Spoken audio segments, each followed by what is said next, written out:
नमस्कार दोस्तों, मेरा नाम है विजय कुमार गिरी और मैं आप लोगों का एक बार फिर से स्वागत करता हूं अपने यूट्यूब चैनल जिसका नाम है सुगा क्लासेस फॉर एग्रीकल्चर। दोस्तों, आज हम लोग 26वां लेक्चर पढ़ने वाले हैं जिसमें हम एग्रोनॉमी का चौथा यूनिट जो है जिसमें लैंड कैपेबिलिटी क्लासिफिकेशन के बारे में आज हम पढ़ने वाले हैं। देखो क्या होता है कि जिस लैंड पर हम खेती करते हैं या जिस लैंड पर हम कल्टिवेशन कर रहे हैं उसको उसकी टोपोग्राफी के और उसकी फर्टिलिटी और इरिगेशन क्लाइमेटिक कंडीशन के हिसाब से डिवाइड किया जाता है।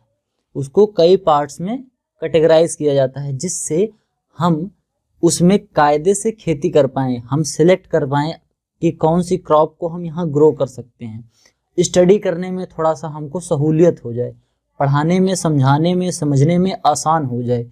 इसी वजह से जो लैंड कैपेबिलिटी है किसी भी सॉइल की, किसी भी लैंड की जो कैपेबिलिटी है मतलब उसकी इफिशिएंसी है या कह सकते हो कि उसका जो किसी भी क्रॉप को प्रोड्यूस करने में जो उसका योगदान है उसके हिसाब से हम इसको कई पार्ट्स में डिवाइड कर पढ़ते हैं। ठीक, तो इसको लैंड कैपेबिलिटी क्लासिफिकेशन में हम लैंड को मेनली 8 पार्ट में डिवाइड कर पढ़ते हैं जिसको first class, second class, third, fourth, fifth, sixth and so on, ऐसे ही 8th क्लास तक की क्रॉप फील्ड्स होती हैं। तो इसमें जो स्टार्टिंग के फर्स्ट क्लास, सेकंड क्लास और थर्ड क्लास होती है, यही तीनों क्लास वाली जो सॉइल होती हैं, इन्हीं 3 क्लास सॉइल में ही हम रेगुलर कल्टीवेशन कर सकते हैं। बाकी और जो रेस्ट बच रहे हैं 4 to लेके 8 तक, इनमें नहीं कर सकते। 4 वाली जो फोर्थ क्लास की जो लैंड है इसमें हम थोड़ा ओकेजनल क्रॉपिंग कर सकते हैं, जैसे हमने हे लगा दिया, ग्राजिंग करवा सकते हैं, ऐसे कुछ चीज़ें हम कुछ सिलेक्टिव क्रॉप की कल्टीवेशन कर सकते हैं। बाकी और इसके ऊपर जो 5th to 8th है उसमें हम कल्टीवेशन नहीं कर सकते हैं। उसमें केवल फॉरेस्ट, वाइल्ड लाइफ मतलब घास फूस जम जाएगा और झाड़ियाँ जम जाएंगी, जंगल हो जाएगा, ये सब चीज़ें हो सकती हैं, लेकिन प्रॉपरली हम कल्टीवेट नहीं कर सकते। या तो उनके स्लोप ज़्यादा होगा, इस वजह से हम कल्टीवेशन नहीं कर रहे हैं, या तो ऐसा होगा कि लैंड वाटर लॉगिंग कंडीशन में है, जो हमारी ज़मीन है वहाँ हमेशा पानी भरा रहता है, या तो उनका स्लोप ज़्यादा है, जैसे पहाड़ों पर, जैसे मान लो ये पहाड़ की चोटी है तो इस जगह पर हम खेती नहीं कर सकते। उसकी घाटी में तो खेती कर सकते हैं यहाँ पर, लेकिन यहाँ पर हम खेती नहीं कर सकते। तो ये जो 5 आगे के जो 4 बच रहे हैं, 4 और 5, इन पे हम रेगुलर कल्टीवेशन नहीं कर सकते, बाकी पर हम करते हैं। तो लैंड कैपेबिलिटी क्लासिफिकेशन देखो कैसा होता है। On the basis of capability और limitation of land are grouped into 8 classes. US soil conservation service, जो यूएस यानी United State soil conservation service जो है, इसने लैंड कैपेबिलिटी क्लासिफिकेशन के हिसाब से लैंड को 8 क्लास में डिवाइड कर रखा है। कितने पार्ट में? 8 पार्ट में डिवाइड कर रखा है। अब these classes divided into 2 major groups, इनको 2 मेजर ग्रुप में डिवाइड कर रखा है। एक में जिसमें हम रेगुलर कल्टीवेशन कर सकते हैं और दूसरा जिसमें हम रेगुलर कल्टीवेशन नहीं कर सकते हैं। अब ध्यान से समझो, ये देखो, इस फिगर को ध्यान से देख लो, इसी में लगभग जो चीज़ें हैं सब कंफर्म हो जाएंगी। देखो क्या कह रहा है कि ये तो है क्लास, फर्स्ट, सेकंड, थर्ड, नीचे ऊपर से लेके नीचे तक ये 8 क्लास है। ये classes of land capability classes हैं। अब इसमें जो पहली क्लास है इसमें देखो हम वाइल्ड लाइफ का भी, फॉरेस्ट्री, लिमिटेड, मॉडरेट, इंटेंस, मतलब सुनो इसमें क्या क्या है। सबसे पहले तो है वाइल्ड लाइफ। वाइल्ड लाइफ मतलब जो जंगली चीज़ें हैं या जंगली जानवर वानवर हैं यहाँ पर रहते हैं। उसके बाद फॉरेस्ट्री है, मतलब जो जंगल से रिलेटेड, जो सिल्वीकल्चर से रिलेटेड क्रॉप्स हैं या ट्रीज, प्लांट्स हैं, ये यहाँ पर ग्रो होते हैं। उसके बाद फिर ग्राजिंग के लिए है। ग्राजिंग मतलब लिमिटेड ग्राजिंग, मॉडरेट ग्राजिंग और इंटेंस ग्राजिंग, मतलब कि जहाँ पर हम चारागाह, जिसको हिंदी में कहते हैं, चारागाह बना सकते हैं। अब इसमें जो लिमिटेड चारागाह वाली ये क्लास है, इसमें मतलब हम ग्राजिंग तो कर सकते हैं लेकिन ओकेजनली ग्राजिंग कर सकते हैं। ऐसा नहीं कि रोज अगर हम लेके जाएंगे ग्राजिंग करवाने जानवरों को तो क्या होगा कि वो वहाँ की जो क्रॉप्स हैं या वहाँ की जो ग्रासेस हैं वो डिस्ट्रॉय हो जाएंगी, पूरी तरीके से नष्ट हो जाएंगी।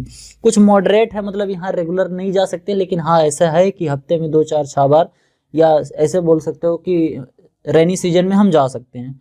और एक इंटेंस वाला होता है, इंटेंस एरिया का ग्राजिंग, मतलब यहाँ रोज हम क्रॉप यहाँ पर रोज हम लेके जाके अपने जानवरों को चरा सकते हैं, यानी कि ग्राजिंग के लिए इसको हम रोज यूज कर सकते हैं।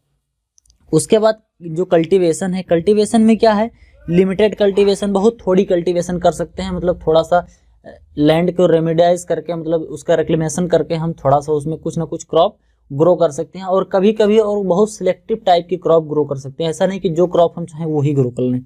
उसके बाद जो तीसरा है ये मॉडरेट है, फिर इंटेंस और वेरी इंटेंस। तो इन जो ये आगे वाली जो ये 4 ग्रुप्स हैं, इन चारों ग्रुप्स में हम कल्टीवेशन करते हैं, जिसमें ये 3 वाले जो फर्स्ट ये 3 हैं इन्हीं में ज़्यादा इंपॉर्टेंट होता है। अब देखो जो पहला वाला ग्रुप है लैंड कैपेबिलिटी क्लास का, जो पहला वाला ग्रुप है यानी कि फर्स्ट क्लास, इस फर्स्ट क्लास में देखो हम सब कुछ कर सकते हैं, वाइल्ड लाइफ, फॉरेस्ट्री और ग्राजिंग और कल्टीवेशन सब कुछ कर सकते हैं।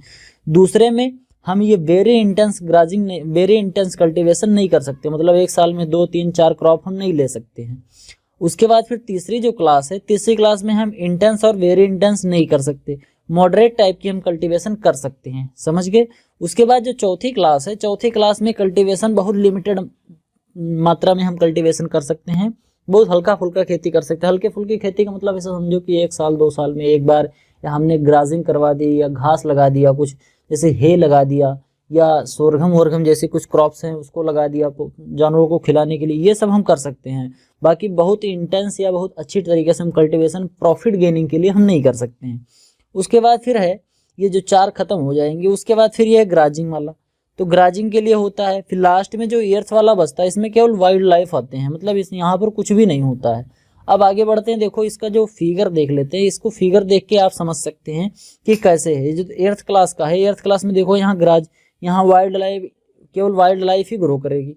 ये 3rd क्लास है, ये फर्स्ट क्लास है, ये 2nd क्लास है, समझ गए। फिर 3rd क्लास है, 4th, 5th, 6th, 7th, इस टाइप की एक लैंड के हिसाब से इसको हम डिवाइड करते हैं कि इसकी कैपेबिलिटी कितनी है, कितने इंटेंस इसमें कल्टीवेशन हो सकती है। इसमें कल्टीवेशन हम कर सकते हैं या ग्राजिंग कर सकते हैं, वाइल्ड लाइफ फॉरेस्ट्री के लिए यूज कर सकते हैं, उस हिसाब से लैंड को बांटा गया। पहला जो है लैंड सुटेबल फॉर कल्टीवेशन, जो कल्टीवेशन के लिए सुटेबल लैंड होती है वो कौन सी है, जैसे सच लैंड दैट है 4 क्लासेस, जो 4 क्लास मैंने स्टार्टिंग वाले बताए थे, 1st, 2nd, 3rd और 4th क्लास, इन्हीं पर केवल हम खेती कर सकते हैं, मतलब यहाँ तक जो आती है ये 4th क्लास तक, यहाँ तक, इसके ऊपर वाली जो है इस पर हम खेती कर सकते हैं। तो इसके बारे में बात कर रहे हैं।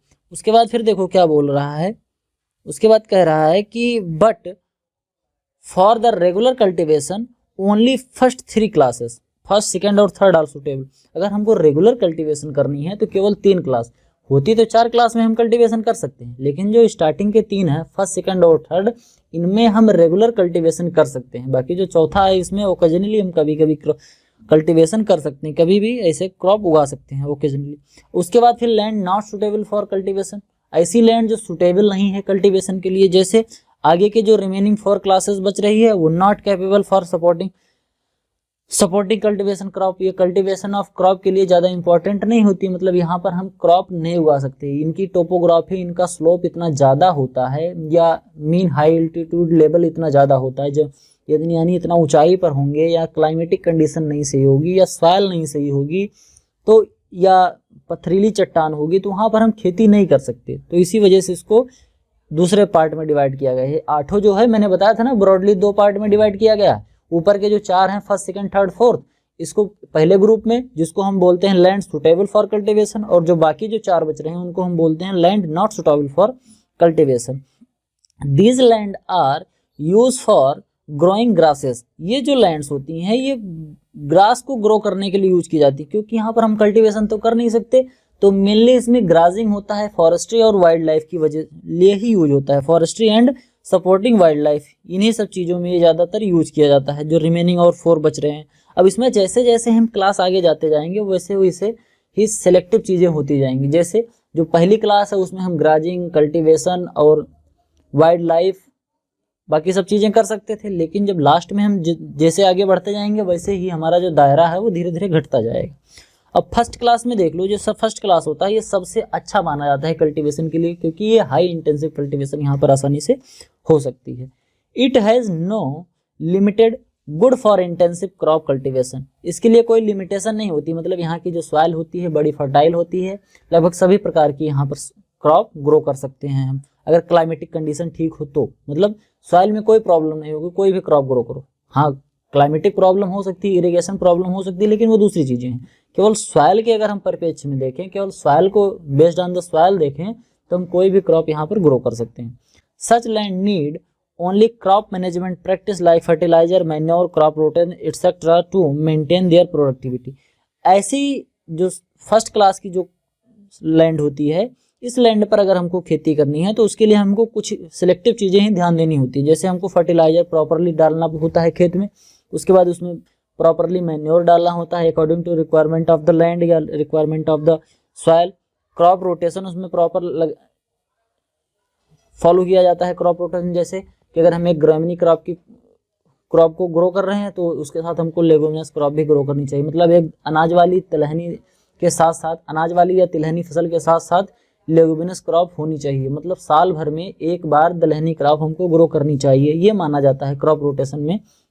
एक अच्छा जो क्रॉप रोटेशन होता है उसमें दलहनी फसल जरूरी होती है, क्योंकि जो दलहनी फसल होती है ये प्रोडक्टिविटी को बढ़ाती है, सॉइल की फर्टिलिटी को इम्प्रूव करती है।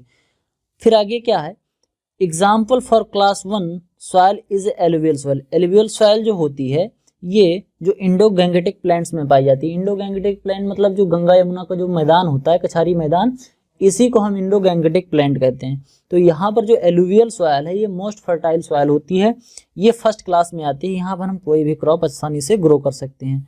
फिर जो दूसरी क्लास है उसमें क्या है, it has some limitation such as gentle slope, moderate erosion. इसमें हल्का सा स्लोप भी होता है, एक हल्का सा स्लोप होगा, मतलब थोड़ी सी ढलान होगी, खेत थोड़ा सा खाला ऊंचा होगा, और मॉडरेट इरोजन होता है। इसमें थोड़ा थोड़ा इरोजन, जब पानी बरसता है तो इसमें सीट इरोजन मोस्टली होता है, सिस्ट इरोजन या ईल इरोजन भी कह सकते हैं।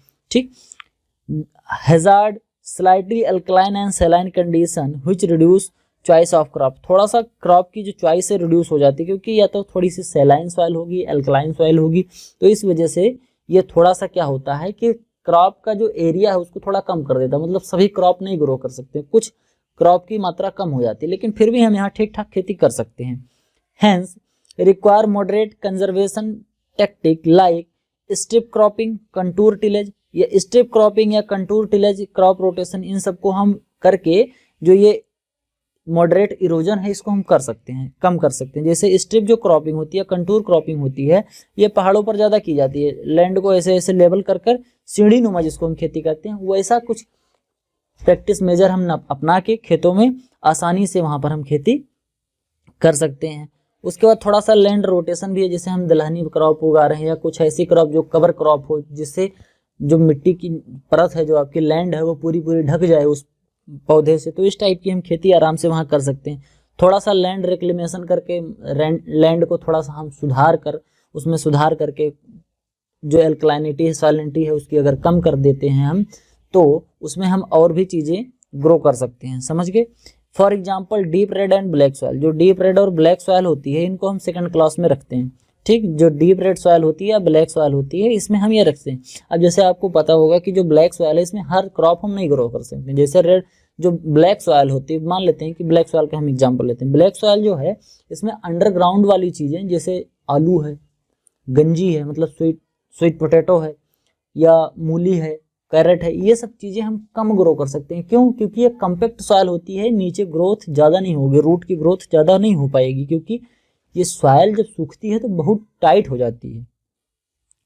फिर थर्ड क्लास की जो बात करते हैं, have severe limitation like steep slope, मतलब स्लोप थोड़ा हाई होता है, इसमें जो इरोजन होता है, सॉइल का इरोजन ये भी थोड़ा ज़्यादा होता है, और वाटर की परमेबिलिटी स्लो होती है। वाटर परमेबिलिटी मतलब वाटर ऊपर, जैसे मान लो हमने सिंचाई किया तो वाटर जमीन में जाने की जो स्पीड है, मतलब जमीन में जाने की जो पर्कुलेशन हो रहा है उसकी स्पीड थोड़ी कम होती है, तो वाटर इसके अंदर कम आता जाता रहता है। मतलब ऐसे कंकड़ीली चट्टाने टाइप की वहाँ चट्टान होती है, उसके नीचे, जमीन के नीचे या लैंड के जो हम जिसमें हम कल्टीवेशन कर रहे हैं उसके नीचे ऐसे चट्टान होती है। एंड रिस्ट्रिक्टेड रूट जोन कायदे से ग्रो नहीं हो पाता है। एक नीचे कुछ नीचे रूट ग्रोथ होगी, उसके बाद नीचे वहाँ चट्टान मिल जाएगी, उसको रॉक्स मिल जाएंगे, हार्ड पेन एक लेयर मिल जाएगी, जिसकी वजह से फिर जो प्लांट है वो प्रॉपरली ग्रो नहीं कर पाएगा। इसी वजह से ये तीसरा जो है इसमें मॉडरेट टाइप का, बहुत हल्का फुल्का हम मॉडरेट इसमें कल्टीवेशन हम कर सकते हैं। Fertility status such soil is poor, इनके जो फर्टिलिटी स्टेटस होता है ये भी बहुत पुअर होता है। रिक्वायरिंग सोशल कंजर्वेशन मेजर, ये स्पेशल कंजर्वेशन मेजर, इसमें कुछ स्पेशल कंजर्वेशन मेजर हम अपना कर सॉइल को थोड़ा सुधार सकते हैं और सुधारने के बाद हम इसमें खेती कर सकते हैं। एग्जाम्पल सैलो रेड सॉइल, जो हल्का सा रेड सॉइल होता है, या स्लाइटली सैलाइन ब्लैक सॉइल, ये सब जो सॉइल होती है ये क्लास 3 के अंतर्गत आती है, जिसमें हम कुछ सिलेक्टिव क्रॉप को ग्रो कर सकते हैं। अब चौथा और लास्ट है ये, जिसमें हम खेती कर सकते हैं, मतलब fourth is the last class that is suitable for the cultivation of crops. Very severe limitation, बहुत ही कम लिमिटेशन के साथ, मतलब बहुत कुछ सिलेक्टिव क्रॉप्स ग्रो कर सकते हैं। No choice of crop, crop की चॉइस नहीं होती, मतलब 4-6 क्रॉप होंगी, उन्हीं में से कोई एक ग्रो करना पड़ेगा, इसके बाद और कोई क्रॉप ग्रो ही नहीं हो सकती। Suitable for occasional cultivation, occasional cultivation के लिए इंपॉर्टेंट होता है। ऐसा नहीं कि हर साल हम उसमें खेती कर रहे हैं, साल भर में 1 से 2 बार हम उसमें दूसरी क्रॉप ग्रो कर रहे हैं, ऐसा नहीं है। मतलब 1 साल में 2 साल में 1 बार हम क्रॉप ग्रो कर सकते हैं, क्योंकि इसकी फर्टिलिटी जो सॉइल की होती है वो बहुत कम होती है। Mainly use for pasture and hay, pasture और हे के लिए यूज करते हैं। मतलब पास्चर का मतलब ऐसा समझो कि पशुओं से संबंधित, मतलब पशुओं को हे बनाने के लिए, या हे एक ऐसा समझो कि एक चारा होता है पशुओं का, जिसको हम साइलेज या हे बोलते हैं। उसको अभी हम जब कभी एनिमल हस्बेंड्री पढ़ाएंगे तो उसमें पढ़ाएंगे कि हे क्या होता है और साइलेज क्या होता है। तो ये समझो कि जानवरों को खिलाने वाली चीज़ों को हम ग्रो कर सकते हैं, चारे हम ग्रो कर सकते हैं।